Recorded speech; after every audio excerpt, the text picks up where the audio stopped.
Real Virginia is proudly produced by the Virginia Farm Bureau. This year, we are celebrating a century of serving Virginians. Visit our website at vafb.com. Hello everyone, and welcome to Real Virginia, a show about Virginia agriculture and the people who produce the wonderful local products we enjoy, brought to you by the Virginia Farm Bureau. Here's what's coming up on this week's show. Explore 2 unique Virginia farmhouses with flair all their own. Learn how to develop your pest management strategy. And these rescue farms are providing a home for livestock.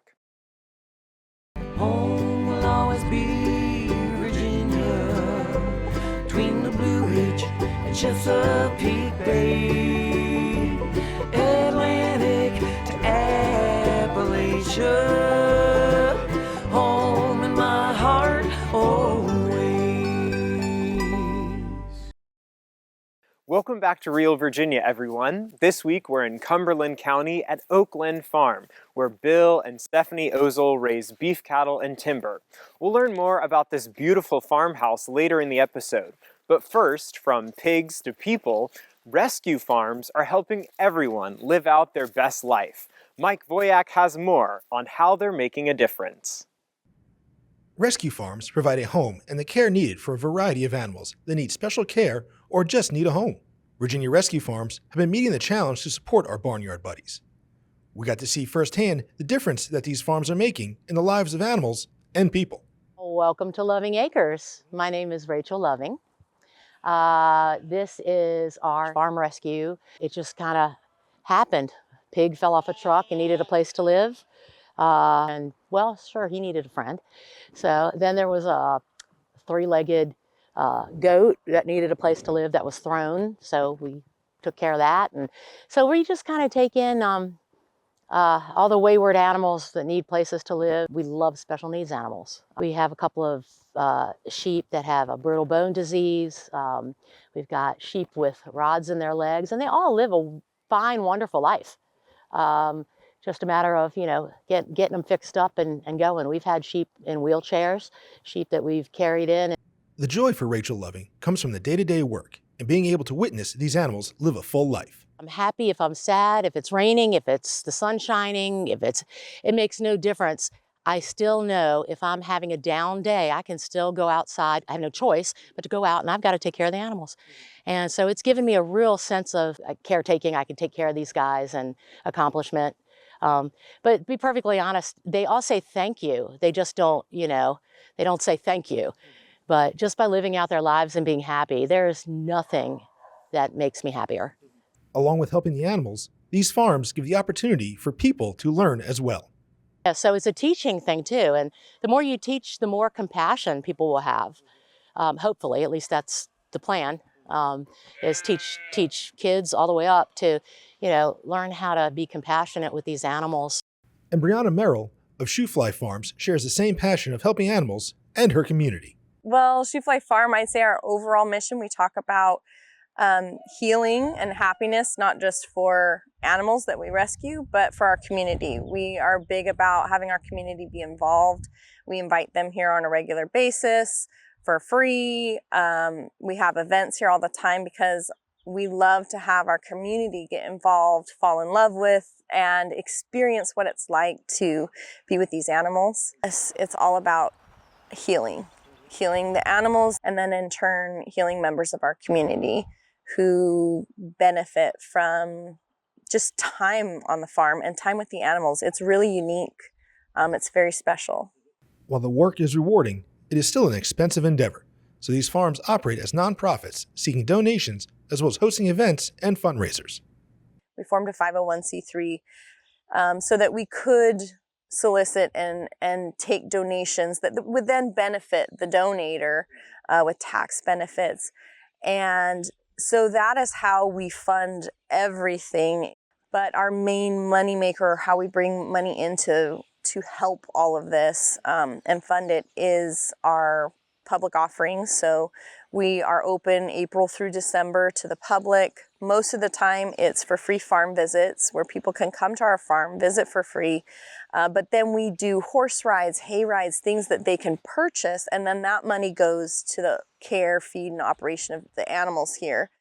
We also are an event venue, so when we host events here, birthday parties, weddings, all of that, it also then goes into the pot because there's always a need too. Like right now we need a tractor, a new tractor. We need a front-loading tractor.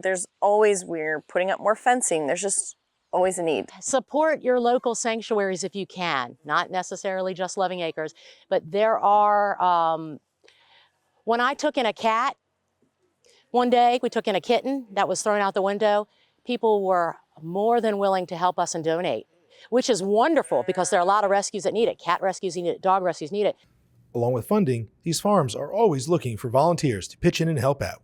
While volunteering won't make you rich, there are rewards, as Sterling Shelton explained. The most thing that I really enjoy is that when I come here, I can walk up to this fence and I get a whinny, so the horses know me. I have goats over here that all I have to do is say baby, and they're all up at the fence. So when you walk into a situation or an environment that everybody's happy to see you, whether it's animals or people, it kind of makes you feel great. So, and that's what I get from this place. Just happiness. Come out and spend a day with our animals. Come out and spend an hour giving carrots to our horses or petting our baby goats. Or I think you'll find that when you leave and you get in your car, you're just gonna feel good. Rescue farms are always looking for the next animal to help, but you can also help by considering adoption. I would just want to remind people that just about every rescue, myself included, we are maxed out. This is a huge endeavor. It's an expensive endeavor. So some ways that the community can help us rescues is think adoption first. Before going and getting that, puppy, kitten, foal, whatever, baby animal, think first and look to your local rescues, because most of us do have adoptable animals. And if you can adopt from us, that gives us the space to take on another bad case, right? Cases that aren't adoptable, but we can help them. But we can't take them on and help them if we don't have people looking to adopt these types of animals before going out and buying new or buying from pet stores or anything like that. Above all, seeing these animals live out their lives is the ultimate reward. I just really want to take care of the animals while they're here, while they're loving life, and give them the best possible outcome that we can have. And I feel like this is it. Everyone seems pretty fat and happy, and have their needs met. Helping animals and healing people, rescue farms are providing a happy life for all who visit. 2026 marks the International Year of the Woman Farmer. To celebrate, Real Virginia will spotlight females who are an integral part of Virginia agriculture in each episode. This week we celebrate Kate Anderson of Goochland County, a dedicated turkey farmer whose commitment to excellence helps fuel Virginia's agriculture.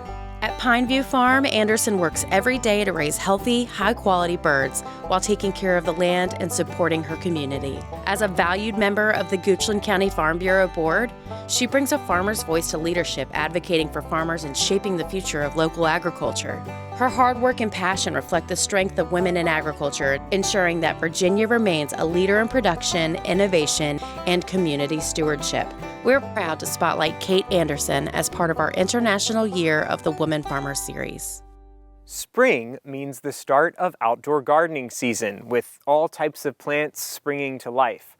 Unfortunately, it also means the arrival of pesky pest.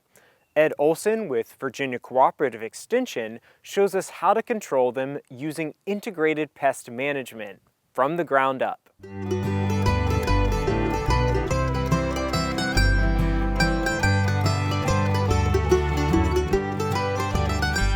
My name is Ed Olson with From the Ground Up, and today we're at the Hampton Road Agriculture Research and Extension Center at Virginia Beach. And we're going to talk today with Dr. Alejandro Del Pozo, and you're going to talk to us today about IPM. What does that three-letter acronym mean?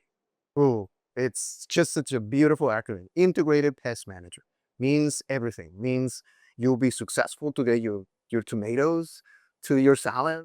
So is our pest management practices for our home vegetable gardens. So how do we start off with integrated pest management or IPM? The cornerstone is scouting. Okay. Which means look at your plants. You guys are gonna hate me for this, but drop your phone. If you are watering your plant, take a look at it. Like you are gonna start looking and see, oh my goodness, what is happening? Here's an eggplant. And you start seeing it's like, oh, there is something. Look, something flew away. What's happening? So those are whiteflies that are coming in. What can I do about it? Can I read more about it?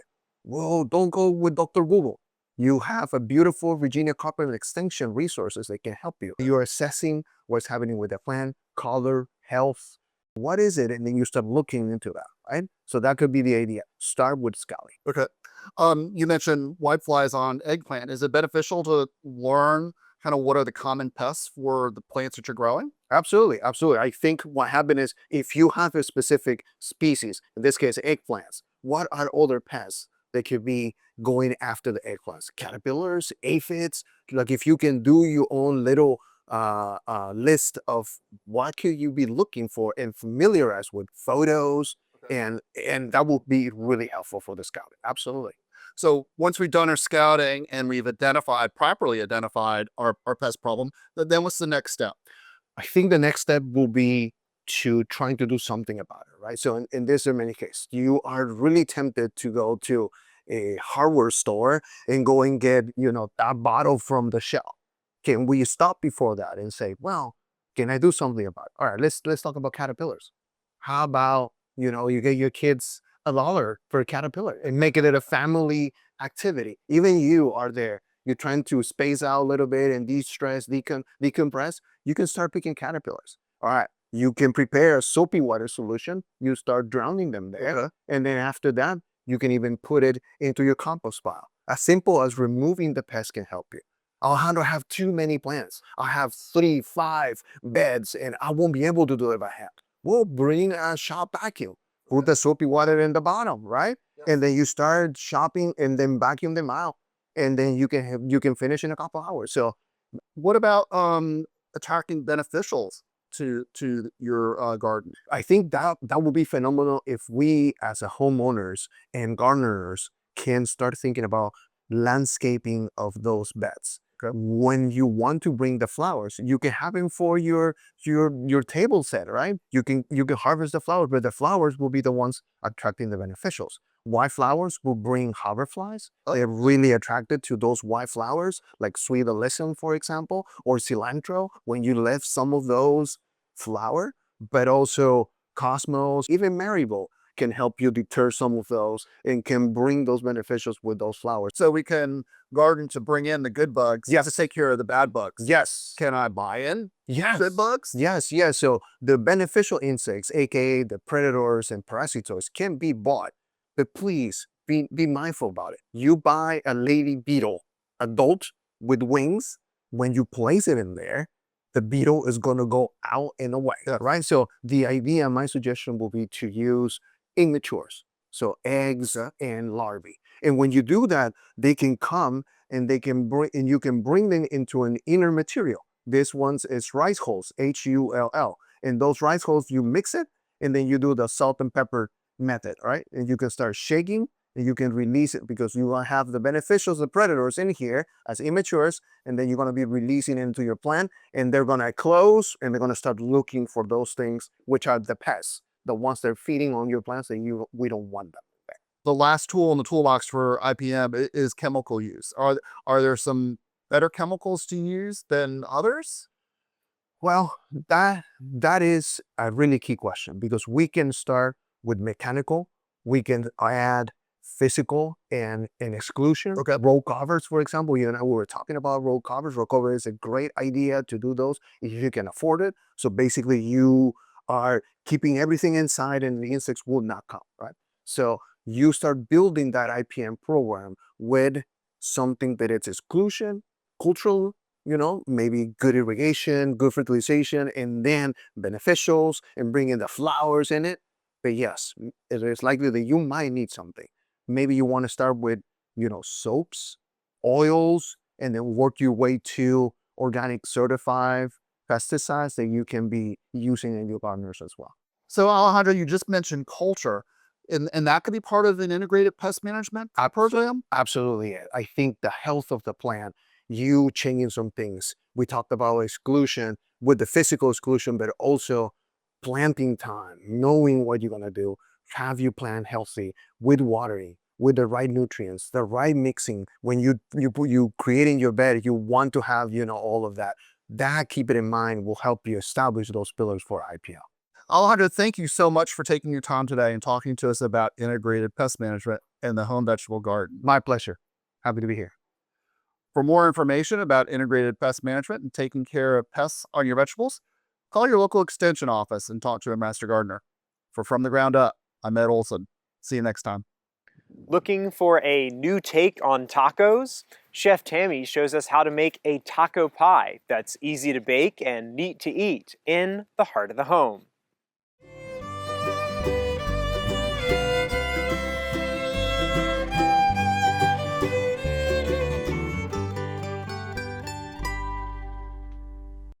Hi, I'm Chef Tammy Brawley from the Green Kitchen. Welcome to Heart of the Home.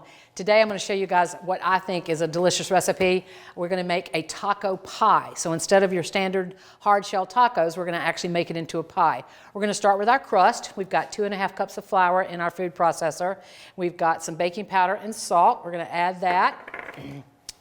We're going to blend that up.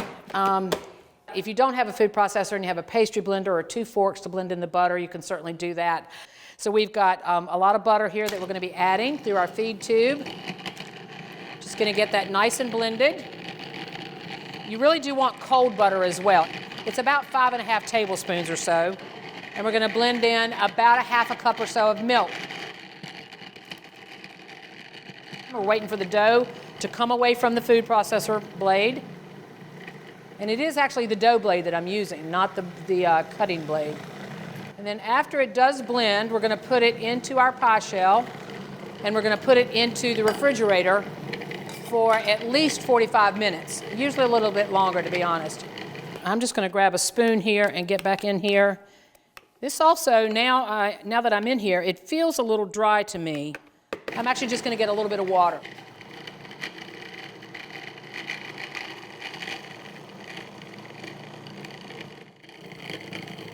All right, you see how it's come together away from the sides of the bowl? We're done here with the crust. I've got a pie dish here, and you're just basically going to push it out. And what's going to happen is I'm going to cover it in plastic and put it in the refrigerator for a while. But I already have a pie shell ready and waiting for us. We're going to cover that, and it's going to go into the refrigerator for at least 45 minutes. Now we're going to start using our filling ingredients, making our filling ingredients. And we've got some ground beef here. If you guys are interested in local beef, we've got a great farm up in Caroline County, Willow Hill Farms. So we've got our burner on here, and we've got it on about a medium or so, or I will in a second. And I've melted a tablespoon of butter. So we're going to add our beef.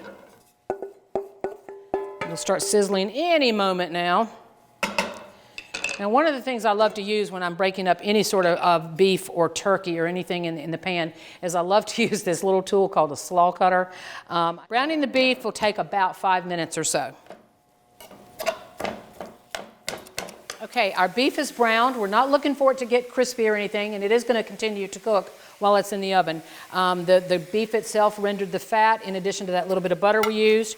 And now what I have here is I've got my spices that are ready to go. We've got onion powder, cumin, chili powder, coriander, a little bit of cornstarch, and we're going to add 2 teaspoons of salt to that.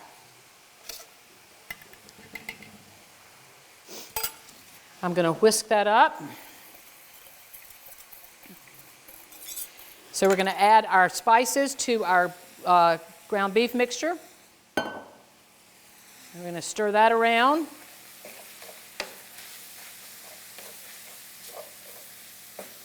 And we're going to add 2/3 cup water.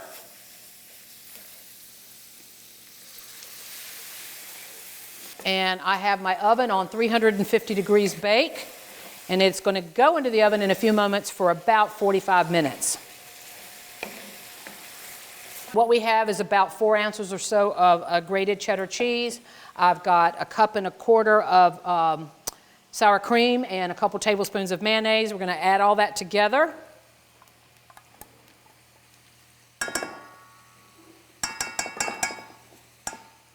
And you're going to have 1 egg in there. Our beef is just about ready. We're going to mix together the cheese and the egg and the sour cream and the mayonnaise. And this is going to be our topping.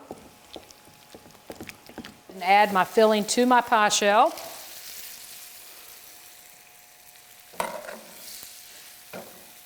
You just want a nice topping over top of that beef mixture. And there we have it, a beautiful pie, taco pie. And this is going to go into the oven for about 45 minutes. All right, so our taco pie has been in the oven for 45 minutes. We're going to go ahead and pull it, and then it needs to rest. And in 15 minutes, we're going to have something delicious. So we've unmolded it there. I do have a nice flat spatula here. You're going to try to work your way into the pie and the bottom shell part. And now we're going to cut it and see what it looks like in the middle. We're going to cut this into about 8 servings. Let's see what that looks like in the middle. Oh, isn't that beautiful? Taco pie. All right, there you have it. I'm Chef Tammy Brawley from the Green Kitchen. This is Taco Pie. Join us next time on Heart of the Home. Although they come in many shapes and sizes, farmhouses are the heart of Virginia's family farms. Morgan Rakovich takes us across the Commonwealth to visit 2 of these icons of the agricultural community. Ever drive past a farm, spot a beautiful old farmhouse, and wonder about the stories inside? Today, we're stepping through the doors of 2 unique Virginia farmhouses. From a 4,000 square foot farmhouse built in 1767, rich with generations of history, to a former tobacco barn reimagined as a warm and welcoming family retreat. These homes show how farm life and architecture come together in remarkable ways. We'll explore craftsmanship, the character, and the personal touches that makes each farmhouse special. First stop, Cumberland County, where Bill and Stephanie Osel are preserving a piece of the past while making it their own. Well, it's a wonderful history here for this property and this house and this family that originally owned this property and built this home. So it was the Carrington family that was settled in Cumberland County in the early 1700s. George Carrington Sr. immigrated here from Barbados. He was a British citizen. He had a farm. All this land encompassed his farm, 5,000 acres. And he deeded a section here, a 500-acre section, to his son, George Jr., who built this home approximately 1767. The main house, part of which you can see behind us, was struck by lightning in 1993, and the roof was in the basement. There was a tremendous restoration work that was required. We purchased the farm in 1997 using the Virginia Historical Society and other documents that had come into our possession. We did the restoration work, and that worked out extremely well. We had photographs from the Works Progress Administration that we used as part of the restoration. Today, we operate as a cow-calf operation and forestry products. We have about 450 acres that's wooded and mixed upland hardwoods, and about 200 acres in open pasture land that we raise beef cattle on. What makes this farmhouse stand out? The bricks that were made from clay on the property, sun-dried, and were used to build and construct the residence that was behind us. The idea that you'd have a 4,000 square foot brick house that was built out in the middle of nowhere, and there were other properties that were like that Thomas Jefferson built and James Madison. On the entrance to every doorway on the house is a millstone that sets as kind of a foundation before you go onto the steps to go up into the doors. And that came apparently from the mill that was part of the Carrington family ownership. Some of the original structure before the fire it was all Virginia heart pine that was used on the interior, the flooring, all the beams in the house. Beautiful beams. We still have a number of them that are in place. The craftsmanship, the engineering that went into it back at that point in time, using hand tools and hand saws and adze and so forth, and the construction and techniques is pretty impressive. One of the things we have tried to do here is to keep this acreage and this area intact and devoted to forestry or crops or livestock. And so I think that's an important aspect, that we feel like we have a stewardship here to maintain the legacy here. If those walls could talk, imagine the stories they'd tell. From centuries-old beams to brand-new memories, we're heading to Carroll County, where Ed Terry transformed a rustic tobacco barn into a gathering place for his family. Here, the charm of the old farm meets a fresh chapter, proving that history isn't just something you preserve.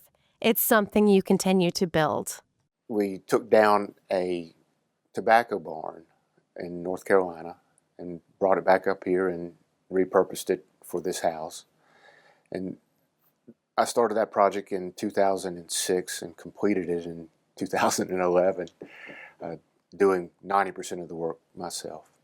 I wanted to have a unique project in the fact that if I walk you around, especially inside the house, every element of wood other than the panes in the windows was either reclaimed, repurposed, or sawn from the property itself. We took down several large red oak trees, made the cabinetry out of that, and some of the beams that are supporting this mezzanine over my head. And then we did the resaw, reclaiming of the timbers from the warehouse floor system for the flooring here, the ceiling here, and the exposed joists. And then the logs themselves are reclaimed. All the doors are reclaimed.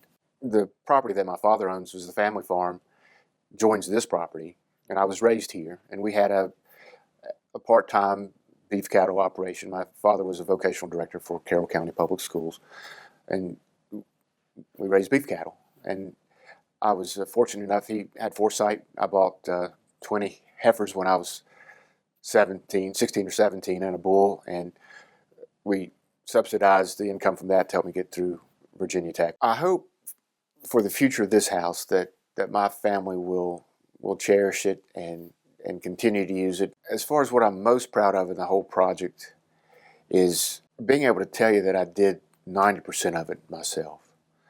Whether it's honoring a legacy or creating new traditions, every farmhouse has a story to tell, and these farmhouses remind us that home is more than a place. They're stories shaped by the people who live there. And on these Virginia farms, that story keeps growing with every generation. For Real Virginia, I'm Morgan Rakovich.